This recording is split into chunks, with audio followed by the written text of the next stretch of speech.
Okay, I'd like to call the Finance Committee meeting to order. Attendance has been noted by the clerk. I think Councilor Van Tilburg extends regrets. I'd like to remind the committee of our viewing public of a few procedural rules of our virtual meetings and operating as efficiently as possible. All members will be muted for the meeting to reduce feedback. All web cameras of committee members shall be turned on to ensure and to track quorum. Staff will be requested to join the video meeting should the need to answer questions of members of the committee arise. Any member of the committee should indicate that they wish to speak by pressing the raise hand button and the participant list screen on the right hand side. And I'll see it here. Clerk will lower the hand when you have been recognized by myself as chair for your speaking opportunity. In the event of a connection or service interruption occurs that affects quorum of this committee of the whole, we will recess the meeting for up to 15 minutes to regain quorum. If quorum is not achieved, the meeting will be adjourned. All members of the committee participating via online video conference will vote using eScribe, and the clerk will announce the vote results. Members of the public who register as delegates are now able to take part electronically via webcam or via telephone for the meeting. All rules for delegations in the city procedural bylaw continue to apply. Is there any declaration of conflicts of interest? Any items on the agenda tonight by any members of the committee? I see none. Members of the committee, are there any budget reports or consent items that you wish to separate for discussion purposes? I think we're going to be separating one here. Okay.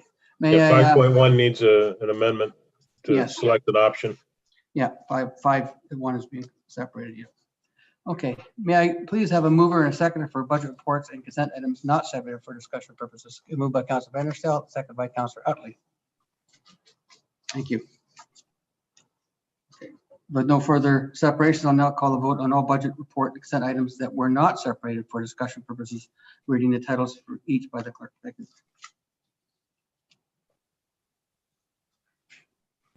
So the items subject to the vote tonight for this item is 5.3.1 quarterly status report of contracts awarded and 5.3.2 all minutes.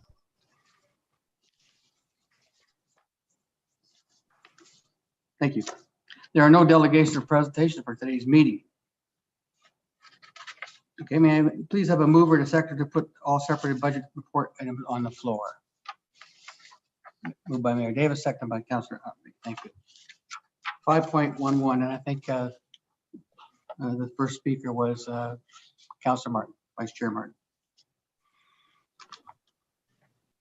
Thank you, Mr. Chairman. I would like to see option 1 put forward.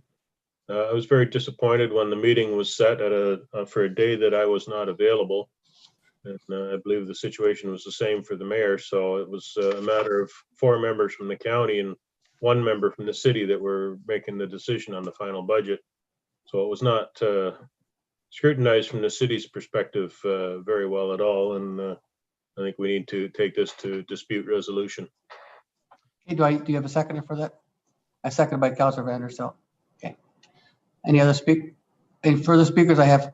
Are you done, Councilor Martin? Yes, thank you. Okay, Mayor Davis, you're next.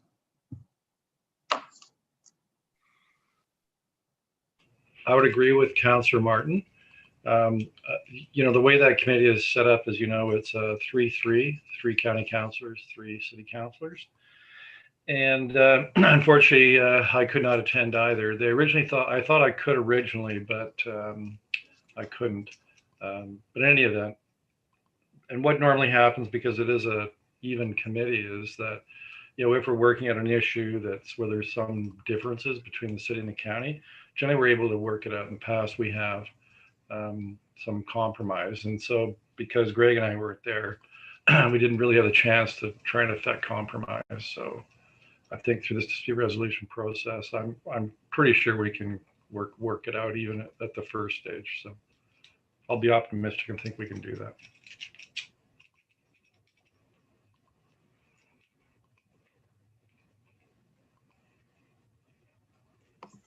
Option 1 is part of the recommendation from the staff, so it's on the floor. Councilor Van der Stel, did you want to speak to this? No, sorry, Chair Carpenter. I was just pointing to my ear, indicating that I couldn't hear you. Sorry. Okay, no problem. Councilor Utley, you're next. Thank you, Mr. Chair. Through you to staff and the members of the committee that meets with the county, how much advance notice is given to attend these meetings? As a member of staff, I can, well, Mayor Davis. member of the committee, I can answer it, so can Councillor Martin. But I mean, they do try and schedule a date that that works for us. And I mean, that one went back and forth a number of times. Yeah, so I have some sympathy for county staff trying to schedule a date that fits within the schedule of 6 politicians. So.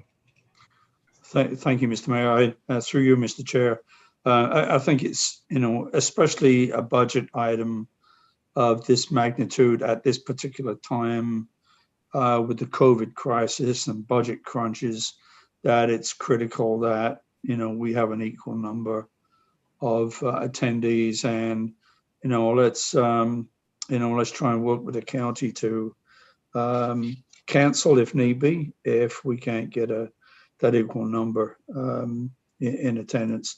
I agree it must be frustrating for the organizer of the meeting, but at the same time, when important issues come up, it's critical that we're all at the table together. Thank you, Mr. Chair. Thank you. Councillor Martin. Yeah, just to provide further information to Councillor Utley's question, there was an email that was sent out to all members of the committee asking for times for the 19th or the 21st. I gave the times I was available on the 21st because the 19th was a write-off for me all day. There wasn't any time that I was available, and they ended up scheduling it on the 19th. So as it is, my one appointment got moved up, but the meeting was over by the time I tried to tune in, and that was at 9:20. So the meeting went very quick because the mayor and I weren't there to push for answers on some of the issues with the budget. Okay, thank you. Councillor Vanderstel. Thank you, Mr. Chair. When was the last time, if at all, have we gone through a dispute resolution like this? Joel? Through you, Mr. Chair. This agreement that set out the Paramedic Services Committee has only been in existence for 2 years. Last year, so the agreement sets out a process. It outlines a number of items with respect to paramedic services, but one section of the agreement does line out the responsibilities with respect to the budget development. So this entire agreement has only been in effect for 2 years. It did not go to dispute resolution last year. This would be the first time. Okay, so the recommendations from the meeting the other day that we don't agree with they're not being acted on as we speak. We're going to take the vote again. We're going to discuss, debate, argue, and go through that process again. It hasn't gone to negotiations yet. The 2021 paramedic services budget has, in effect, in accordance with the agreement, been approved by County Council. They approved the recommendation of the Paramedic Services Committee at their October 27th meeting. The agreement requires that County Council adopt that budget prior to it going into each individual council's estimates process. The county is proceeding this week with beginning their corporate. Okay, it's already begun. Okay. Okay, thank you so much. Thank you. Joel, if I'm reading this budget right, are we looking at a 5% increase in provincial grants revenues?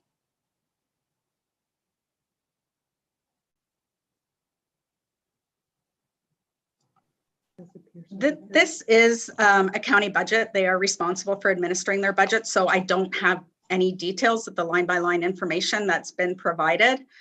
It does appear that is the case. I know with paramedic services, if there's an increase to their budget in 1 year, the province does in the following year provide the funding for a portion of those increases. So quite often. So any increase here, Joel, would be as a result of last year's budget, right?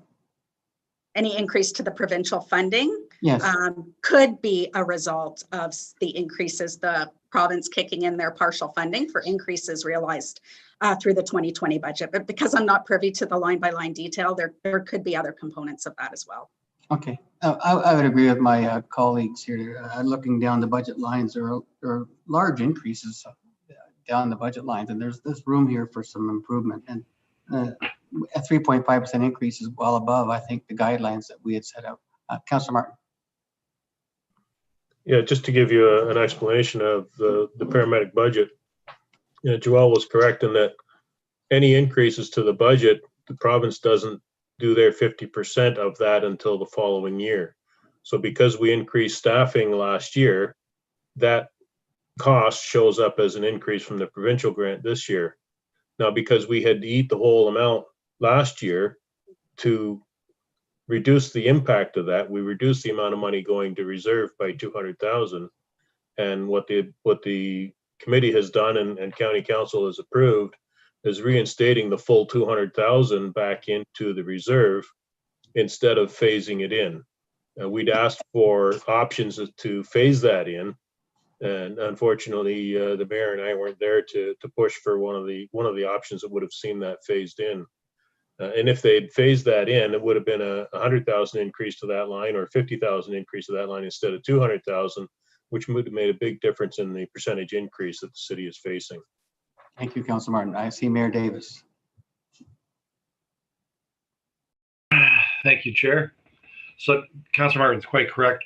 Although the reason why I think it was Councillor Martin I would put it forward was this $200,000 reduction in the contribution reserve. It wasn't just to ameliorate the impact of the decision we made to go to a half a shift. It was also, when we looked at the projections on the surplus, we thought it was being overfunded to some degree.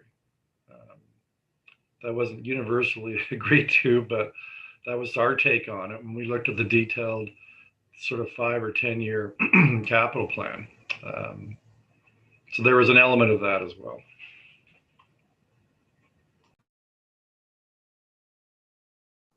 Okay, thank you. Any more speakers to this recommendation on the floor? See none? Clerk, I have the clerk call the question.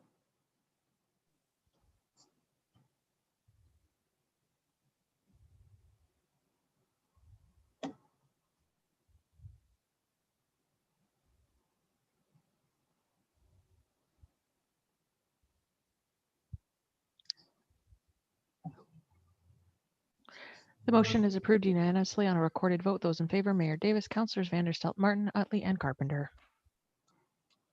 Thank you. There are no resolutions for today's meeting. There's no notice of motions for today's meeting. Members of the committee, or any questions from members of the committee? Councillor Vanderstelt. Thank you. It's a technological question. Have we changed the voting process as it's displayed, or am I the only one who's getting kind of a different screen, different vote screen, different result screen? Not that I know of. The result screen is the same. It's been the same for me. Through the chair, there may have been an update to the system. I will have to take a look at that. I don't typically look at the iPad version of it, but I will test that after this meeting. Okay, thank you. Both screens are different. Thank you. Oh, okay. Yeah, mine are as well. Yep, I got that. Councillor Utley. Thank you, Mr. Chair. Yes, I'm getting the same screen. It shows those members, council members, or those councillors who are not on the committee as absent, and that shouldn't be recorded as absent. They're not on the committee, so that's a new feature I've never seen before.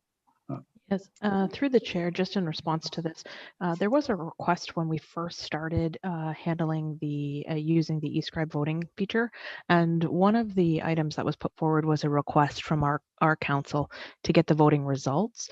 Because of the fact that all members of council are technically invited to the finance committee, it will show them as absent, but it will not record that way. However, I was not aware that this has been upgraded, so I will take a look at that after this meeting. Thanks very much, Julia. Thank you, Mr. Chair.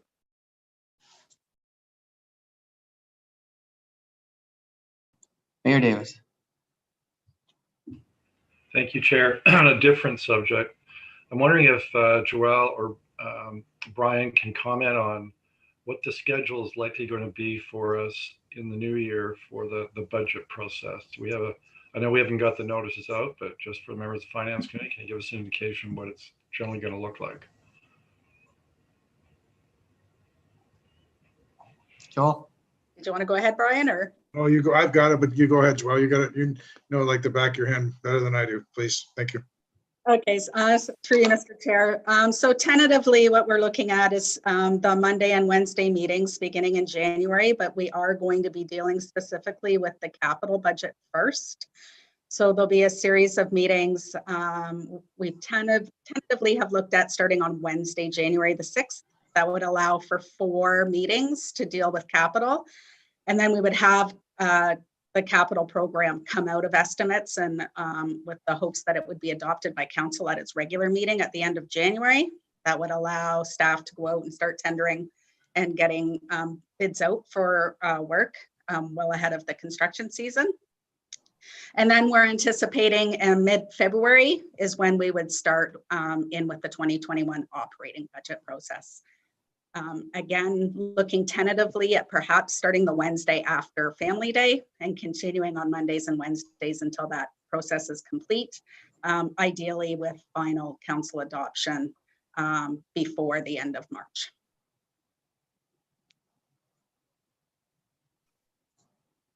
Thank you. Okay. And Joel, we'll follow the same process using the workbook. Yes, Thanks. staff will be developing a workbook. It will have to look a little bit different this year. And given that those meetings will be on Zoom, we'll maybe be making some changes as well for people to be able to follow along. But yes, we will definitely develop a workbook to keep the meetings on track. Yes, important to me. Thank you. Okay, any other questions? Seeing none,